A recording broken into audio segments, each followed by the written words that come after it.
어떤 목사님이 부산의 한 교회에 말씀을 전하시고 또한 집회를 인도하시고 그 교회 목사님과 그리고 장로님들과 함께 어느 식당에 가서 식사를 하는데 이런 글귀가 적혀 있는 것을 보았습니다.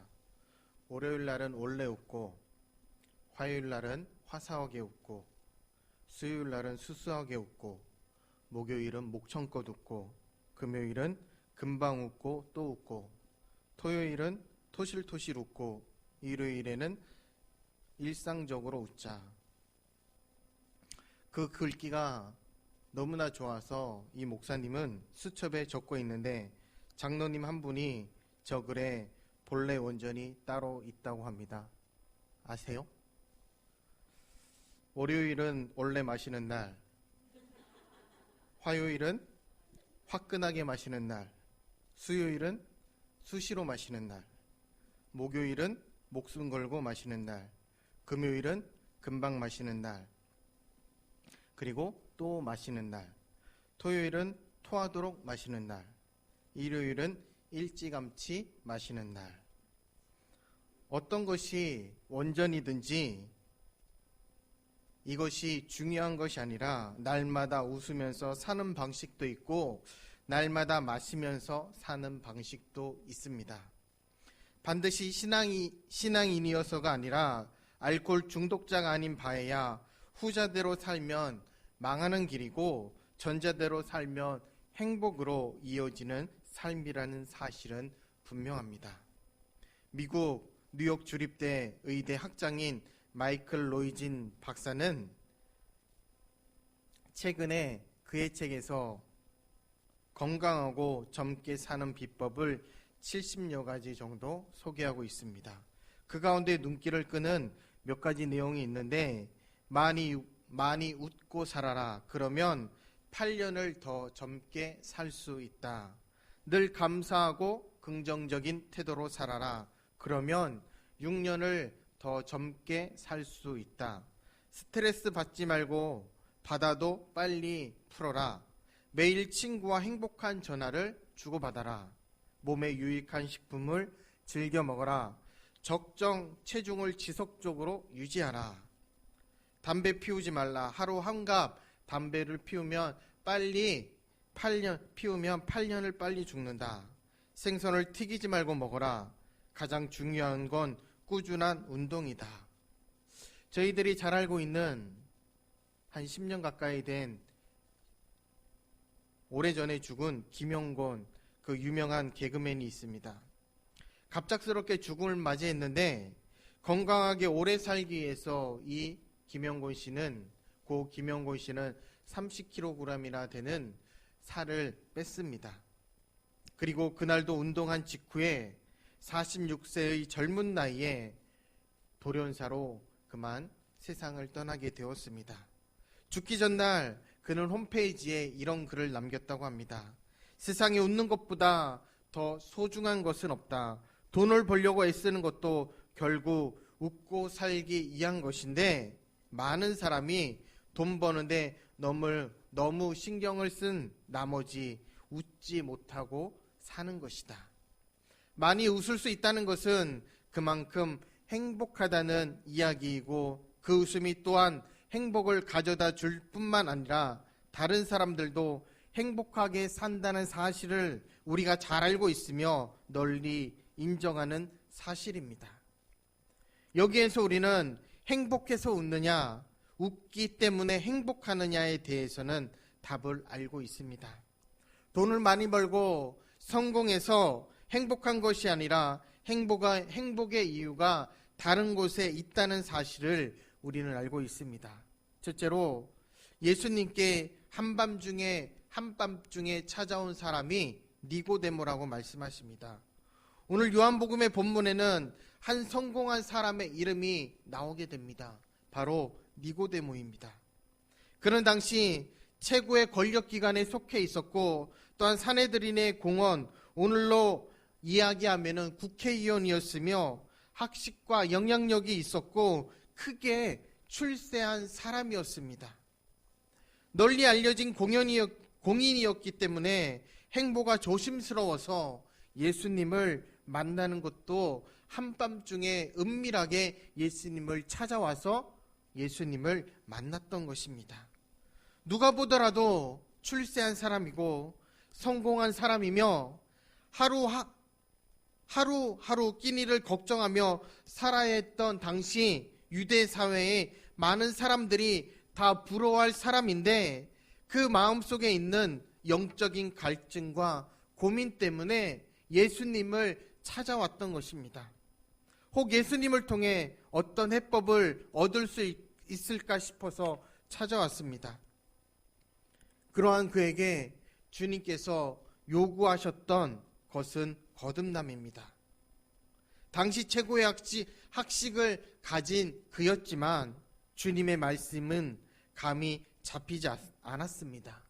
거듭난다는 것은 무슨 의미입니까? 빠르게 머리를 회전시켜 보았지만 생각이 정리되지 않았고, 그래서 몇 마디 질문을 던져보지만 거듭나야 한다는 말씀을 강조하고 있습니다. 내가 사는 목적이 달라지고 인생을 사는 방식이 달라지지 않으면 하나님 나라에 들어갈 수 없다는 것입니다. 여전히 이해하지 못하는 니고데모, 그래서 더 깊은 혼란 가운데서 헤매는 그를 바라보시면서 주님은 하늘의 놀라운 비밀을 토해 놓으십니다. 하늘의 일을 말씀하시는데 오늘 본문 14절 말씀입니다. 모세가 광야에서 뱀을 든 것 같이 인자도 들려야 하리니, 십자가 사건을 처음으로 그 앞에 제시한 겁니다. 모세가 뱀을 든 것 같이 인자도 들려야 하리니 이는 믿는 자마다 영생을 얻게 하심이라. 거듭난다는 것, 물과 성령으로 거듭난다는 것은 십자가를 통한 구원이고 예수님의 보혈을 통한 구원의 방법을 의미하는 것입니다. 하나님이 세상을 이처럼 사랑하사 그러면서 복음의 핵심인 말씀을 들려주고 있습니다.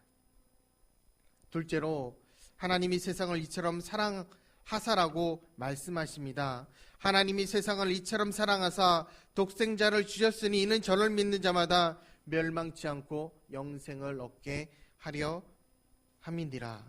여기에서 단연 눈길을 끄는 단어는 하나님이 세상을 사랑하셨다는 단어이고, 그것을 규정해 주는 이처럼이라는 부사어입니다.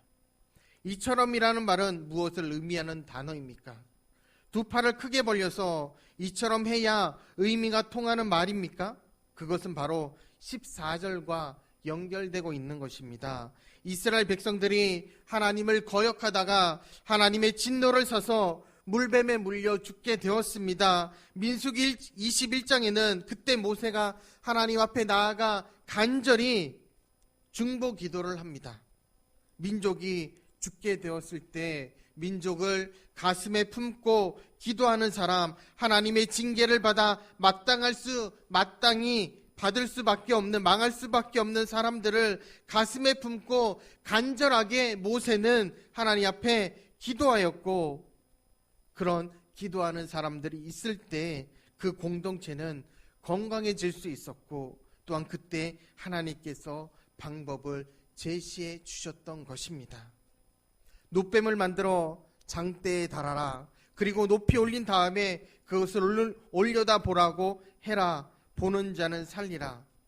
놋뱀이 무슨 효력이 있는 것이 아니라 순종이 힘이었습니다. 하나님 말씀에 순종하는 것, 하나님의 방법에 순종하는 것, 거기에 바로 구원의 길이 있는 것입니다. 십자가는 세상을 향한 하늘의 사랑이 가득 채워진 사랑의 실체입니다. 교회에서 권사님 한 분이 얼굴이 새까맣게 죽어가고 계셨는데 병명은 간경화였습니다. 권사님은 간 이식을 받아야 하는데 이식자가 나타나야 수술을 할 수 있다고 했습니다. 그러던 중 고난주간을 보내고 있던 그때 급하게 병원에서 연락이 와서 수술을 받게 되었고, 장기 기증을 약속한 사람이 교통사고로 내 상태에 빠져서 간이식 수술이 가능하게 되었습니다. 대학병원에서 수술을 받았는데 목사님이 나중에 그 연락을 받고 달려가 보았더니 온 방에 기계들로 가득 차 있었고 아주 큰 수술을 받으셨구나 직감할 수 있는 상황이었습니다. 의사가 마침 회진 중이길래 목사라고 밝히고 밖에 나와서 병세를 물었더니 첫 번째 고비는 오늘 저녁이라고 하였고 거부하는 일만 없으면 거의 고비는 넘긴 셈이라고 했습니다. 그러나 이식한 간을 거부하는 현상이 나타나면 소생하기 어렵다고 했습니다. 완전한 회복을 위해서 부작용이 없기를 위해서 간절히 기도했습니다. 목사님이 기도해주고 나오는데 문득 그런 생각을 주셨다고 합니다. 박 목사, 너 교인 사랑하지? 그런데 말이다. 내가 사랑하는 교인이 죽어가는데 너네 아들 간을 빼서 내 교인에게 줄 수 있겠느냐? 그 생각을 목사님한테 주시는데 하나님, 아무리 사랑해도 그것은 못하겠습니다. 교인도 사랑하지만 제 아들도 사랑합니다. 아무리 사랑해도 죽어가는 교인을 위해서 내 아들의 간을 내어줄 수 없었던 것이 그 목사님의 솔직한 고백이었습니다. 그런데 하나님은 그렇게 하셨습니다. 간이 아니라 우리에게 전부를 내어주셨습니다. 나 같은 것을 위해서 아들의 모든 것을 찢으셨습니다. 타락한 세상을 향해, 하나님을 떠난 사람들을 향해, 그리하여 행복하지 못한 영혼들을 위해 성삼위 하나님께서 거기에서 그렇게 일하고 계셨습니다. 성부 하나님께서는 아들을 이 세상에 보내셔서 인류 구속의 대역사의 드라마를 쓰시고 연출하셨으며 성자 하나님께서는 그 드라마의 주인공이 되셔서 이 땅에서 십자가에 달려 돌아가셨습니다. 성령 하나님께서는 하나님들의 사람들을 세우시고 그들을 감동시켜 그 드라마를 온 땅에 펼치고 계십니다. 셋째로 예수님께서는 우리 니고데모의 삶을 살아가라고 말씀하십니다. 그런 삶을 살겠습니다. 이제 하늘 사랑을 받은 사람에게 한 가지 결단이 필요합니다. 하늘 사랑을 체험한 사람이 부른 찬양은 우리에게 무엇을 결단해야 하는지 알려줍니다. 하나님 아버지 주신 책은 귀하고 중하신 말씀일세. 기쁘고 반가운 말씀 중에 날 사랑한단 말 참 좋도다. 주 나를 사랑하시오니 즐겁고도 즐겁도다. 주 나를 사랑하시오니 나는 참 기쁘다. 주 예수 날 사랑하시오니 내가 또 예수를 사랑하네. 날 구해주시려 내려오사 십자가 위에서 죽으셨네. 주 예수 날 사랑하시오니 마귀가 놀라서 물러가네. 주 예수 이렇게 사랑하니 우리가 어떻게 보답할까? 이 찬양이 몇 장입니까? 하나님 아버지 주신 책은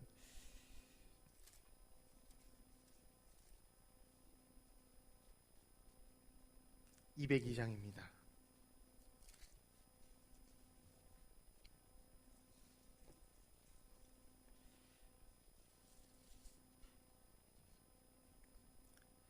이 절 말씀에도 계속해서 나와 있고 또한 마지막 절에도 주 예수 나를 사랑하시오니 마귀가 놀라서 물러가네.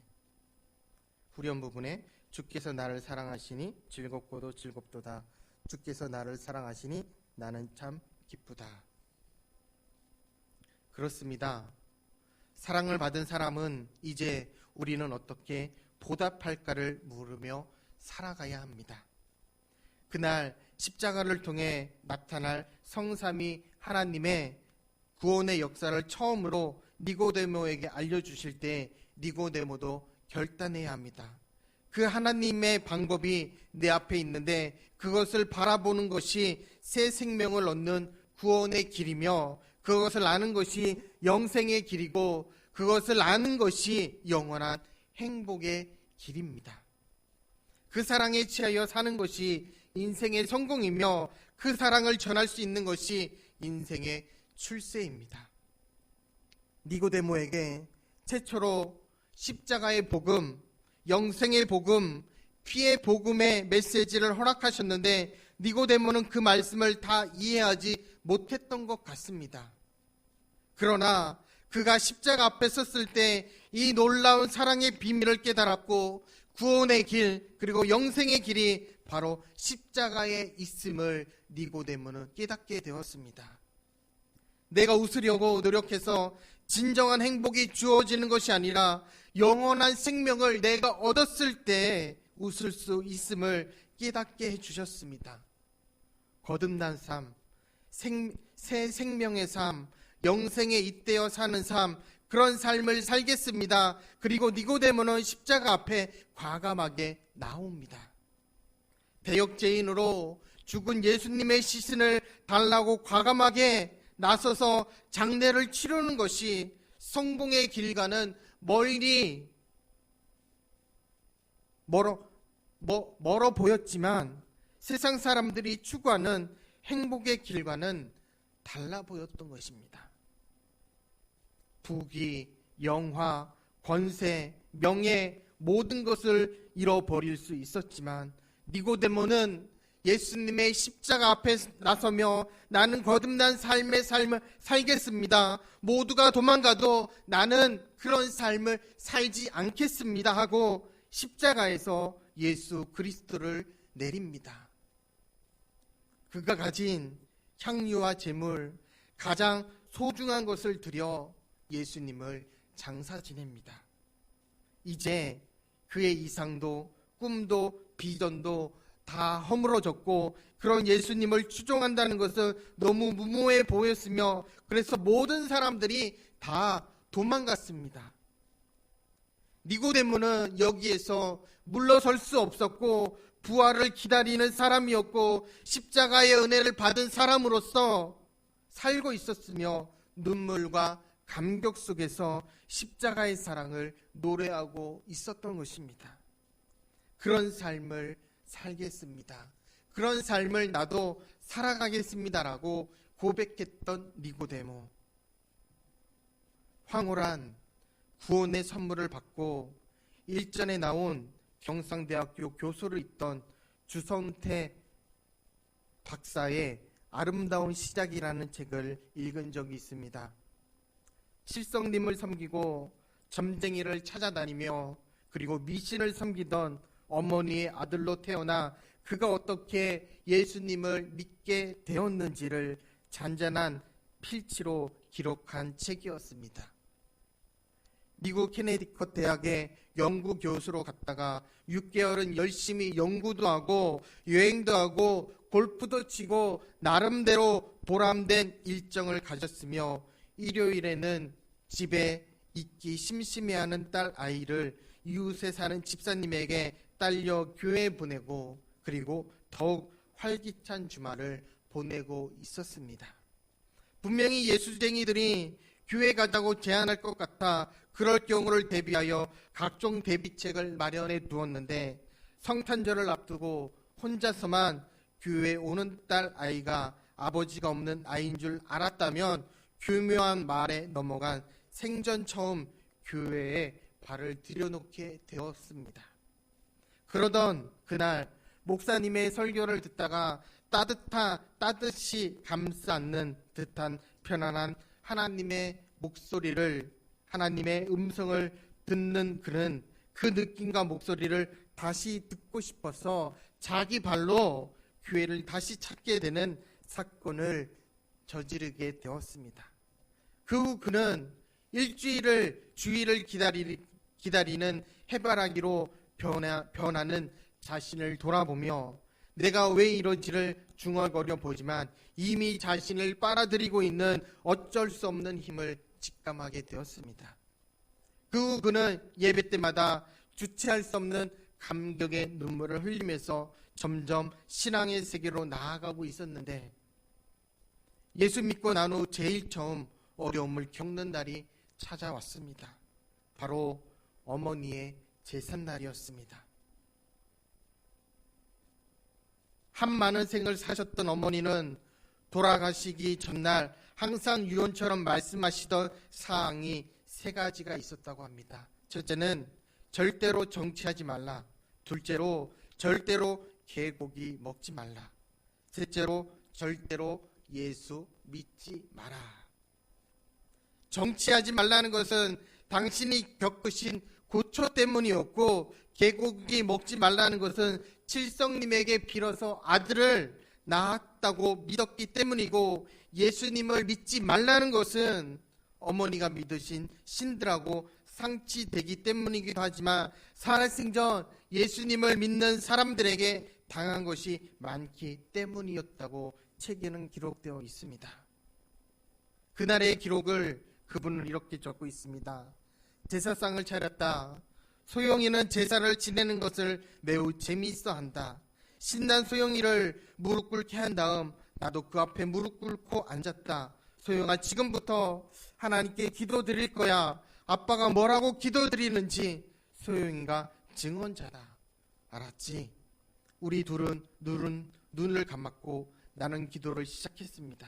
하나님, 처음으로 목소리를 내어 기도드립니다. 왜 제가 이렇게 기도드리는지 다 아시죠? 하나님께 보다 기쁜 마음으로 다가가기 위함인 줄을 아시죠? 지금부터 엄마 제사를 지낼 겁니다. 다 아시겠지만 높아심에서 다시 한번 말씀드립니다. 이것은 하나님이 질투하실 그런 우상이 아닙니다. 엄마하고 지낸 시간들을 추억하기 위한 우리들의 방법입니다. 그리고 이번에는 꼭 엄마에게 드릴 말씀도 있습니다. 하나님도 다 아실 거예요. 그동안 지켜보고 계셨으니. 제가 엄마를 얼마나 그리워하고 엄마 때문에 얼마나 가슴 아파했는지 그 모든 것을 하나님은 다 알고 계시잖아요. 하나님 사랑해요. 질투하지 마세요. 예수 그리스도의 이름으로 기도드렸습니다. 아멘. 예수님의 첫 번째 예수님의 이름으로 드린 나의 어설픈 기도에 아멘을 해준 사람은 소영이었습니다. 10시까지 열심히 할머니께 절하던 소영이를 2층으로 올려보내고 자정 무렵에 드디어 엄마와 단둘이 마주하고 앉았습니다. 엄마는 내가 무슨 말을 할지 이미 알고 계신 듯 한동안 말을 못하고 있었고 그냥 울기만 했습니다. 그러다가 말문을 열었습니다. 엄마가 틀렸어. 이때까지 나 엄마 말만 잘 들었지. 나 엄마의 멋진 아들이었지. 그러니까 이번에 내 말대로 한 번만 해줘. 엄마는 말없이 나를 쳐다보고 계셨습니다. 엄마, 내가 엄마보다 똑똑하고 더 많이 배웠잖아. 엄마보다 더 현명하게 살라고 그렇게 힘들게 나 가르치셨잖아. 그래서 엄마, 아들 박사 되고 교수 됐잖아. 이제 엄마보다 똑똑한 아들 말을 들어. 엄마가 잘못 알았어. 엄마 우리 집에서 굿할 때 창피하게 동네 사람들 다 쳐다보는데 나에게 무당이 시키는 대로 이리 저라고 저리 저라고 했지. 나 그때 왜 엄마가 시키는 대로 저랬는지 알아. 엄마가 원하니까. 이제 엄마 차례야. 엄마의 그 잘난 아들이 하나님에게 선택되었고 엄마가 그랬지. 이런 것은 인력으로 어쩔 수 없는 거라고. 엄마, 이제 같이 교회 가자. 교회 하나님 만나러 가자. 이제 나는 마음 편히 교회에서 나가서 활짝 웃었다. 엄마가 항상 같이 교회에 따라 나오기 때문이다. 하나님이 안 계시는 곳, 하나님의 사랑이 없는 곳은 그 어떤 곳이라도 다 지옥이라는 뜻으로 받아들였다. 구원의 놀라운 은혜를 받고 황홀하여 눈물을 흘리며 멋지게 신앙생활하고 있는 이분은 이제 학생들에게 천기를 누설하지 말라고 외치는 교수가 아니라 그가 하나님의 자녀된 것을 온 땅에 널리 전하는 완전히 180도 달라진 삶을 살고 있는 교수로 변했던 것입니다. 심지어는 세상을 떠난 어머니에게도 예수님께 나아가자고 말하며 황홀한 구원을 얻은 나는 그 삶을 살 수 없을까? 그런 삶을 살겠습니다. 오직 주님의 임재에 갇혀 내 영 기뻐 찬양합니다. 이 소명의 언덕 거룩한 땅에서 주님께 경배드립니다. 내 영혼이 즐거이 주님을 따르렵니다. 주님께 내 삶 드립니다. 라고 고백할 수 있는 우리 청신제일교회 모든 성도님들이 되시길 주님의 이름으로 소망합니다. 기도하시겠습니다.